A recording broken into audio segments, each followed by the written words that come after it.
Hey everyone, my name is Alexandria and today I'm going to be taking you all on a tour of the all-new Rock Overland two-person overland tent on top of my 2016 Subaru Outback. Now I've been in a multitude of rigs in the past. In fact, this will be my fourth build after living full-time on the road for 3 years. So I feel like I have a pretty good gauge for high quality, functional pieces of gear in the overlanding and outdoor world. And I'm super excited today to take you all on a tour of what I think is going to be a game changer in the overlanding and rooftop tent space. Full disclosure, I am a Rock Overland ambassador, but that said, I did pay for over 50% of this tent. I got a discount just like you guys can in the link down below if you decide that you're interested in purchasing a Rock Overland tent, but I truly believe in this product and would not be sharing it with you all if I didn't. All right, let's get into the tour. Starting off with some tech specs, because I know all of you are wondering how the heck I got a tent that's this big on top of my Subaru and whether or not that is legal, safe, or against my OEM factory roof rails. First off, the tent itself is 140 pounds, which in my opinion, for how robust, sturdy, and well built this thing is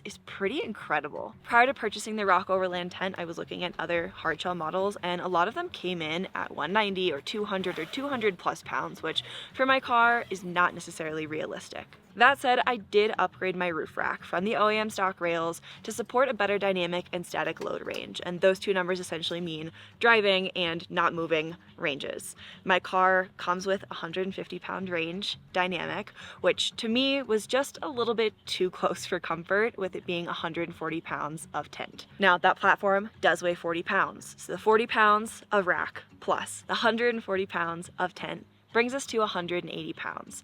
Now, I myself am about 165 pounds. My dog is about 65 pounds. My partner is like 190, just sub 200.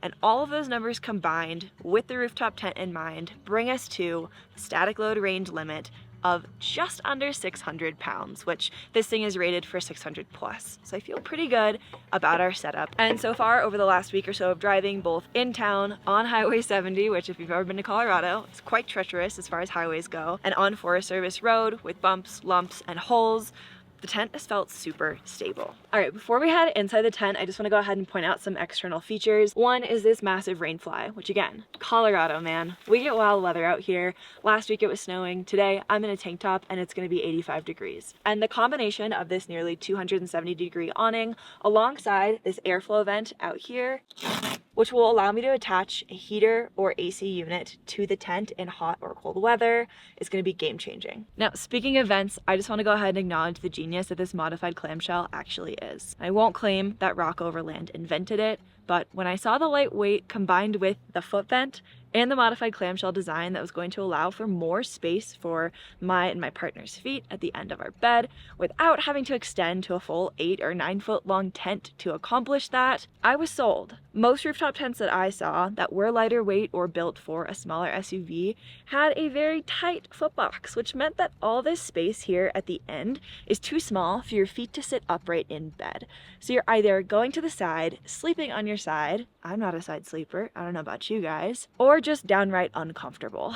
Now, if you're anything like me, the exterior features and design alone might have already sold you on the tent, but stay tuned because I think you guys are gonna wanna see what's inside. And before I fully step inside, I'm gonna answer a question that I know a lot of you already have. How the heck am I gonna get my 65-pound golden retriever up into this tent on a regular basis? This is obviously very specific to you and your dog, so I will not claim that it will be easy, although I will make a couple suggestions here at the end. But Tara, my dog, is a very easy carry. The truth is I've had her in a couple of rooftop tents when I've stayed with friends or tried them out for the first time or borrowed theirs, and I can very easily hold her in front. She doesn't wiggle, she doesn't move. I've been carrying her like that since she was basically a baby, and it's not that hard for me. If you have a bad back, if it's icy out, that's going to be interesting for sure, and I might need to modify these steps with some extra rubber to make sure that I don't slip. Or if your dog is massive or afraid of heights, this might not be the solution for you. I hate to say. Now, if you have a dog that's not afraid of heights and that is able to like walk upstairs, doesn't mind like walking on carpet and like other materials, I know that they make some dog step covers essentially. I'll try to insert a photo here so you guys can see what I'm talking about, that basically act as a blanket between the rungs for the rooftop tent ladders, and they should work with any rooftop tent ladder. They're pretty much all the same, and essentially it allows your dog to walk up it like a platform. So when their foot falls between the rungs, the blanket catches them and allows them to step like on the rung. I've never used one. Like I said, my dog is an easy carry, but I have seen people use them successfully and really like them.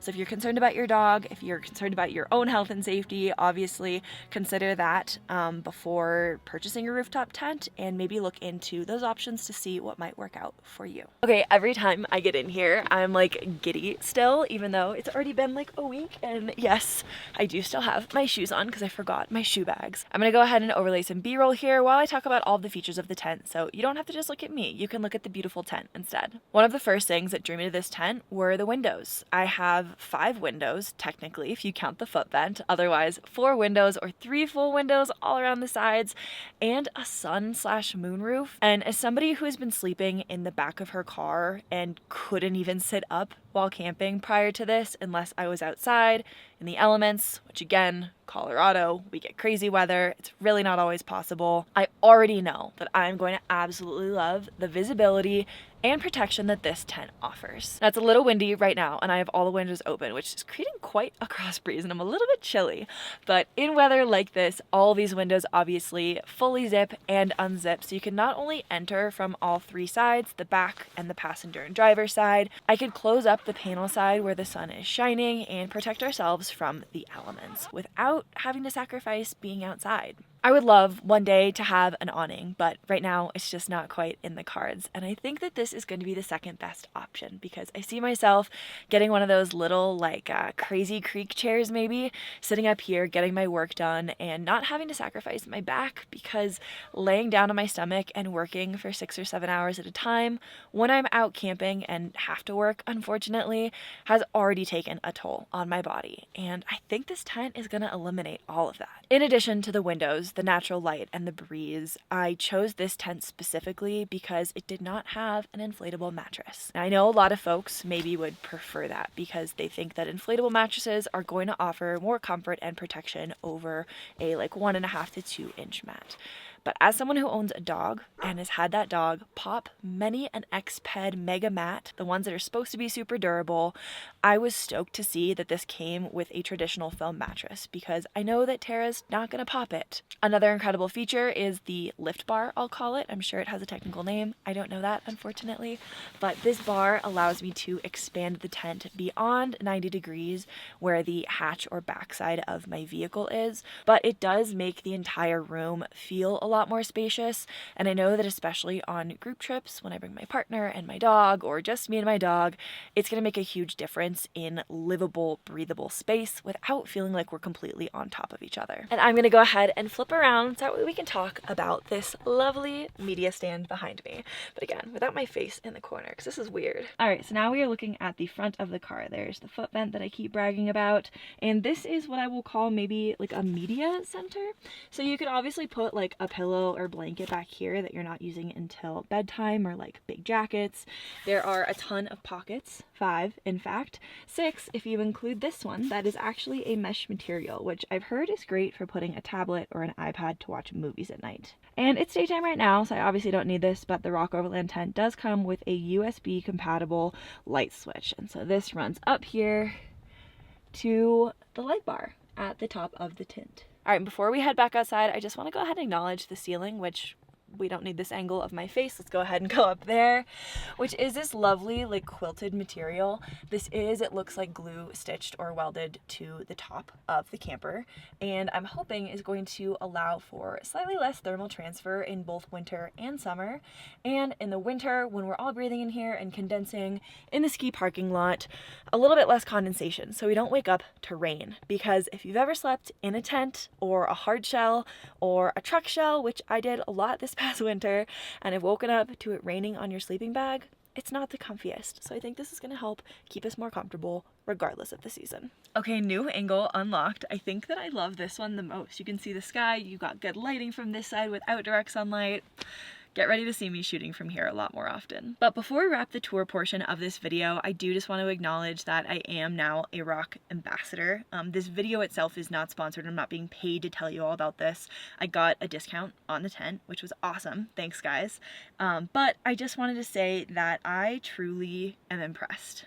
Truly impressed by this tent. Y'all know that I never share, show, or promote things that I don't believe in myself, and while I have not yet loaded it with my sleeping bag and gear, I will be providing more honest feedback and suggestions to the company, as well as my advice and hopefully recommendation to you all to purchase one of these tents. I think that it really strikes a perfect balance of weight, function, durability, and just high quality materials. And the best part, in my opinion, the reason why I was so stoked to start working with ROK is because they're based in Colorado out of Buena Vista. Now, y'all know I love BV if you've recognized any of the spots in my shots over the past like 3 years now, and finding a company that was in Colorado and that I can call whenever I have an issue or a question, who's super responsive with their customer service, and a really down-to-earth team to work with and partner with has been so exciting. So if you guys are interested in getting a tent, I will have a permanent link that's going to live in my description now down below to purchase one of these in the future. Now, I know over the past few weeks I've been hinting at having some issues with my car if you follow me over on Instagram. I've also discussed maybe buying a van or a truck camper. I even stayed in a different company's truck camper 2 weeks ago in the last video that I posted. But the reason that I chose the Rooftop Tent is because I already own my Subaru, and I am someone who loves a nice overland vehicle. I loved my Toyota Tundra, I loved my truck camper, and I definitely considered for a hot second there going back to that kind of setup. But I own the Subaru. I don't have the finances right now to be investing in some crazy overland rig, and I know that if I invest the maintenance funds and love and care into my interior build, which we'll talk about in a moment, that this rig could be a dream overland vehicle. It might not be the dream full-time overland vehicle, but all of that said, I could not overland or go camping or spend time with my dog in the outdoors nearly as much as I do if I couldn't work and do school and run things like my fridge, which is why I want to take a moment to thank the sponsor of today's video, Bluetti. And I'll catch you right afterwards with an update on the interior build.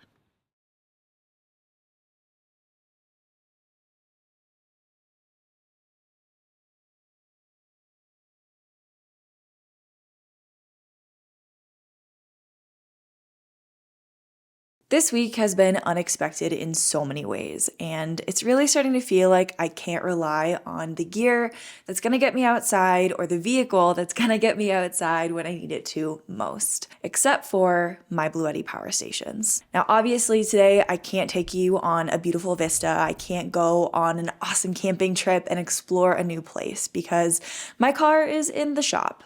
But it doesn't mean that I can't plan for the next time we do. And these days, nearly all of my planning includes a Bluetti AC180P and PV350 system, especially now that we're heading into summer season here in Colorado. The Bluetti AC180P fits in the smallest of spaces. In fact, this one up top, which is sitting on its larger cousin or sibling, fits behind the front seat of my Subaru, which is more than I can say for most power stations or even devices on the road. Boasting an 1800 watt output with 2700 watts available in power lifting mode and a 1440 watt hour capacity, this Bluetti power station has taken me further than any other before, all without sacrificing space and comfort. Between the DC powered cigarette lighter that I plug my fridge into around the clock, to the USB A and C ports that I use to charge my camera, phone, flashlights, and other small electronics on the road, I've never found something that I couldn't power while car camping, except for maybe my car.